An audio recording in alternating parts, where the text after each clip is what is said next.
Okay, so this is core mathematics in the Hong Kong system, and I believe this question is by far the hardest one from their paper one.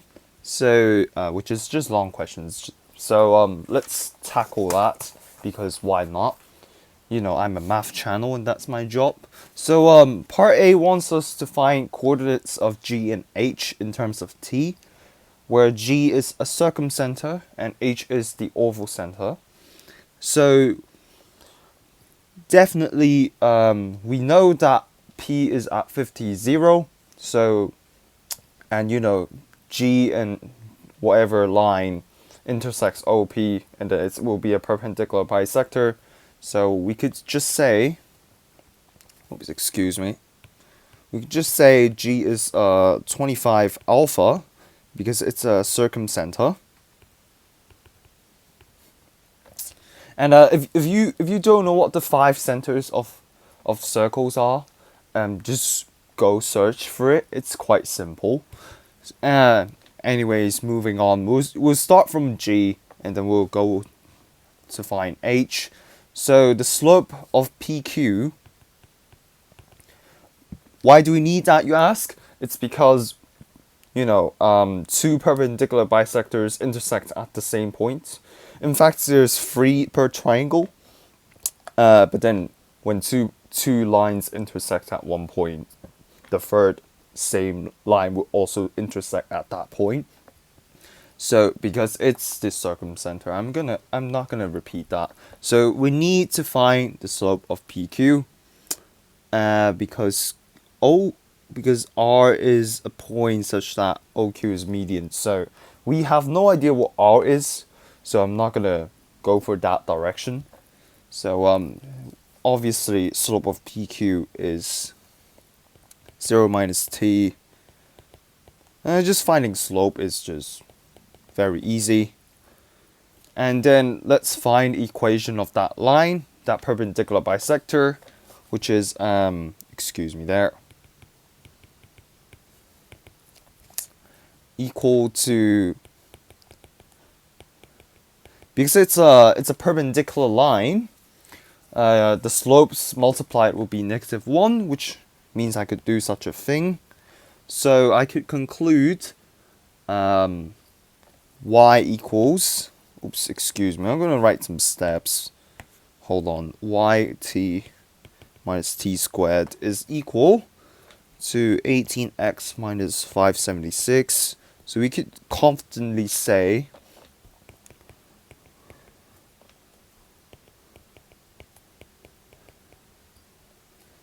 that this is the case. And G is obviously on this line. So alpha, oops, excuse me, is basically putting in 25 there, which is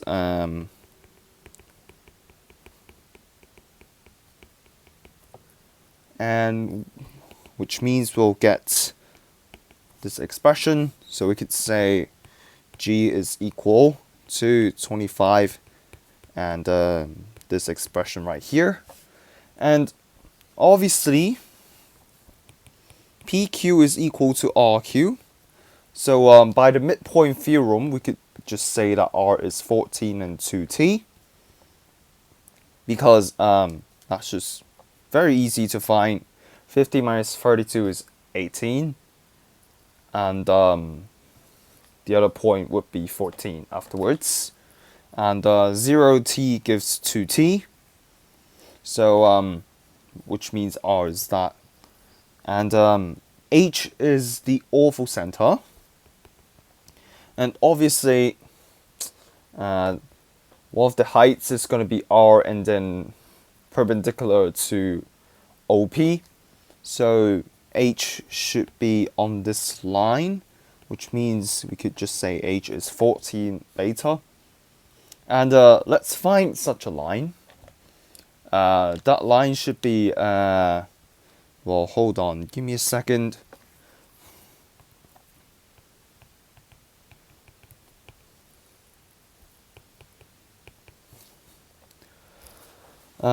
It's gonna that line's gonna be, you know, also there will be a height from PQ, and then where O extends and it intersects PQ at some point, there will also be a height, and which is what this line is saying. So y is 18 over tx, which means beta is just y putting in x is 14, which is just this expression. That's 252 after some calculations. So we could confidently say h is 14,252 over t. And we could move on to the next part. B1 says that PQS is equal to POQ. And there is a hint for some reason. So let's go ahead and use that. Okay. So P and Q are the two sides, and S is the perpendicular. So we could just say S is 32, then 0. S is the perpendicular from Q. And then it's perpendicular. So we could say angle P, tangent of angle PQS is let me think about it. That's PS over SQ. PS over SQ, which is 50 minus 32 over T, which is just 18 over T again. And then let's find, we have to consider tangent POQ as well. Obviously, this thing is also equal to tangent POQ. But we need to find T, and there's another way to do it. So let's go ahead and use the cosine formula because it's a triangle. We know the length of OP, OQ, and PQ, so we could go ahead and use the cosine formula.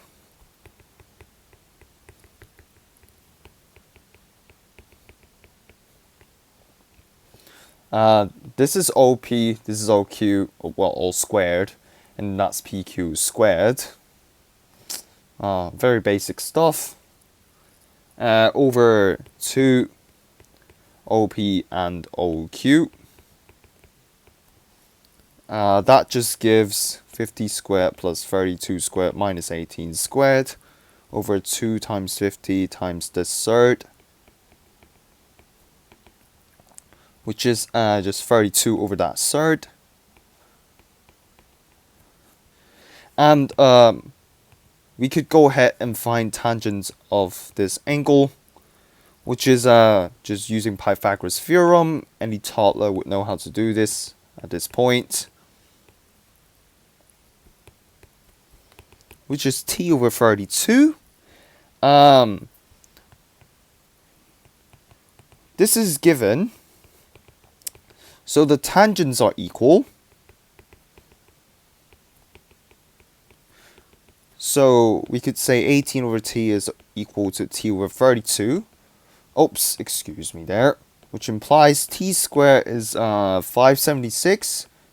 Which implies T is 24 or negative 24. Oops, gonna write that clearer. Rejecting that because T is greater than 0. So we have T equals 24. I'm just going to write that down again to make it clear. And that's part B1 to prove that T is 24. So easy. And then B2 wants to prove that the line, just OGQ is collinear, which means it's a line.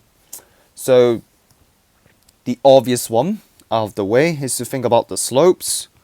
This is just basic coordinate geometry with circles and triangles, you know. So, yeah, it's core math, so it's going to be easier. So slope of OG is that's the coordinates of G, just saying. And then Slope of OQ is well, again, just coordinates of Q. Oh, that should be a G, my bad. So now we know that O, G, Q are collinear because the slopes are equal. This one's just free. So just easy Christmas gift kind of marks. So now B3 wants to find the ratio of the areas.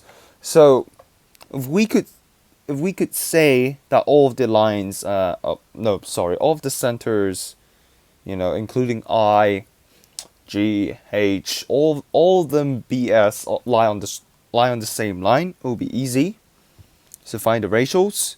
So it's not necessary to find the areas. So just gonna write some basic information. At this point, we know that R is 14 and 48. G is 25 and 75 over 4. H is 14 and 21 over 2.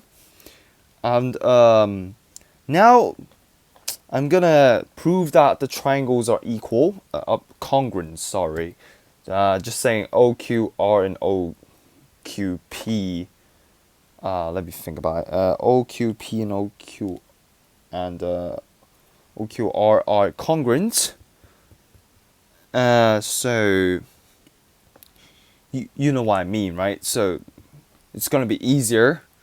So let's go ahead and do that.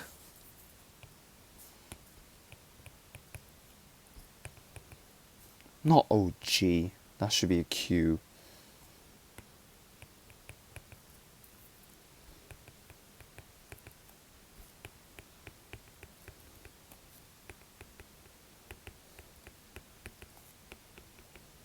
That's 2500.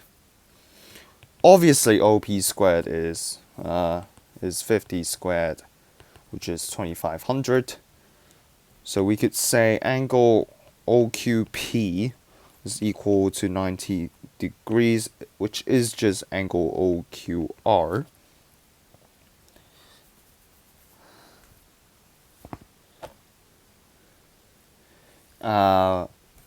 Converse of Pythagoras theorem, which also says that H lies on OP, by the way, because it's 90 degrees. And then PQ is equal to QR, that's just given. And then OQ is equal to OQ, that's just common. That's the same side. So now we could just say OPQ is congruent to ORQ, side angle side, which also implies angle QOP is equal to angle QOR.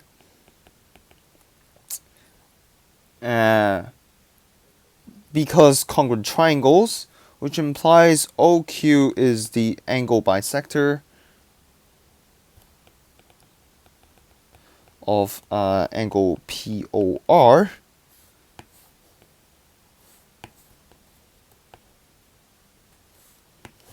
And then now we could conclude that I lies on OP. Just saying, because angle bisector is there. So now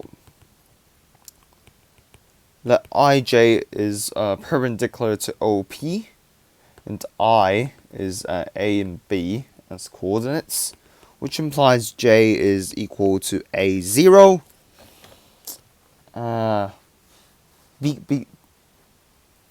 Because J lies on OP.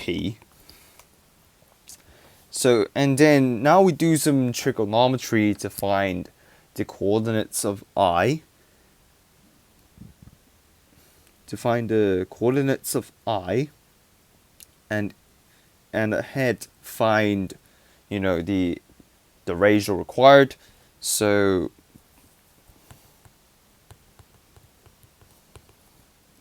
This one's given,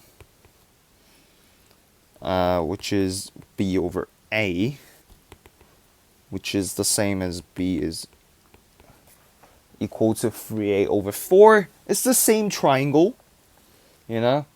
It's the same triangle, so we could go ahead and the same angle, sorry. So we could go ahead and say that's the case. And then because I is the in-center, just go ahead and check the question and you'll know what I'm saying. I is the in-center, so we could say OI is OQ minus 3a over 4. Well, that's because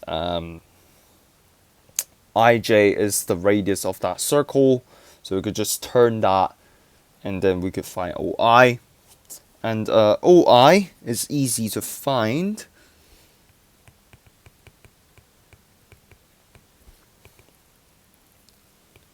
OQ is also easy to find, which means the left third is 5a over 4 is equal to this third. And now we could say A is 20, which also implies B is, let me think, 15. That is, hold on, so 2A is, I'm just going to do some calculations right now.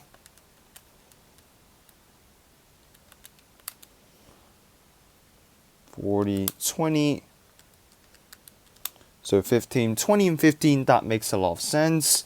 So now O, G, H, I, Q are collinear. That's just given. Also, I is equal to 20 and 15. J is equal to 20 and 0. So area, it's the ratio between GHR and IPQ. Area ratio, in fact.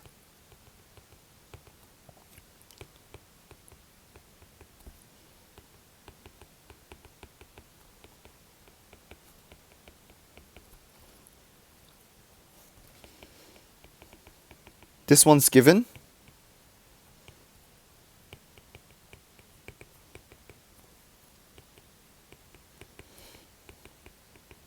Now you know why I have to find the coordinates of I. So ratio required is obviously equal to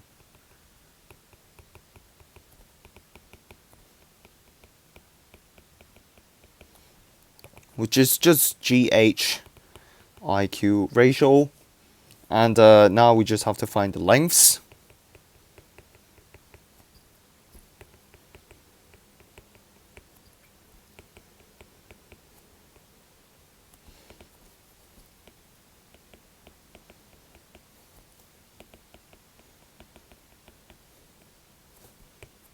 And after using a calculator, this is just 11 to 12. And that's it for this annoying one.